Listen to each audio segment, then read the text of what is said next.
Hi, my name is Fatima. In this video, I will share a reflective analysis of Mouse 1 or Mouse 2 by Art Spiegelman. This graphic novel is going to explore the different parts of the Holocaust through the story of Art's father, Vladek, who survived to the concentration camps and the impact this has on both him and the generation of the followed.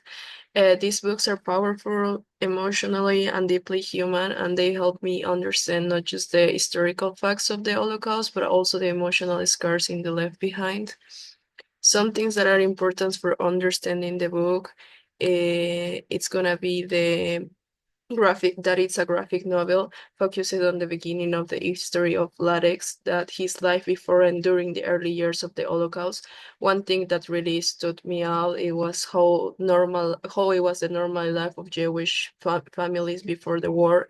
Vladek was in love, starting a family and working hard even on his normal life, but slowly, without even fully realizing it, the world around him began to change. The Nazis' rise to power became a nightmare they couldn't escape from.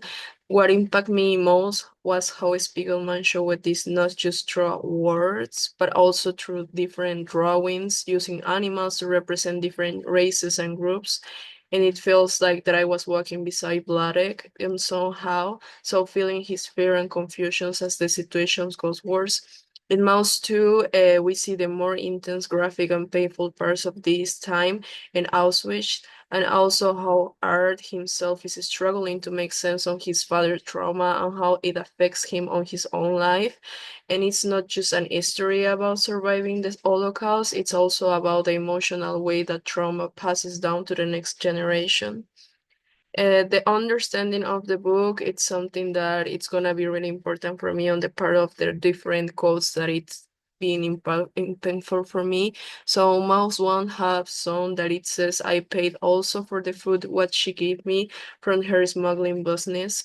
That it's on Mouse One chapter 6 page 142, and it shows me how desperate survival was and how even relationships and kindness were complicated by fear, money, and survival instincts. It really made me think about like how terrifying it was just being not know how trust and how trauma can come even on the most basic needs like food.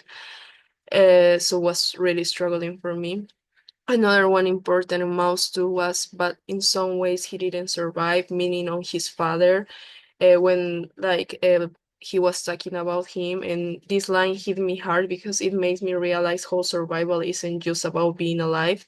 Blood life, but the Holocaust left emotionally scarred so deep that it affected how he saw the world and how he raised his son and how he acted even every day, even of saving over money, being mistrustful, and even holding on to every crumb of food, or even on the different disease that he was carrying it between the on the present.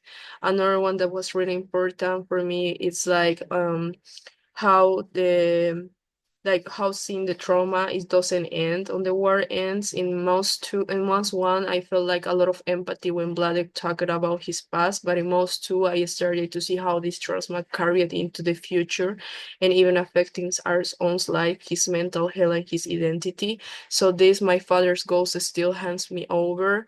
It's really made me reflect on how many people are still living in the shadow of trauma and they didn't experience the first hand. It makes me think how important it is to listen these histories and not just learn about the history, but understand how pain and resilience can be passed down.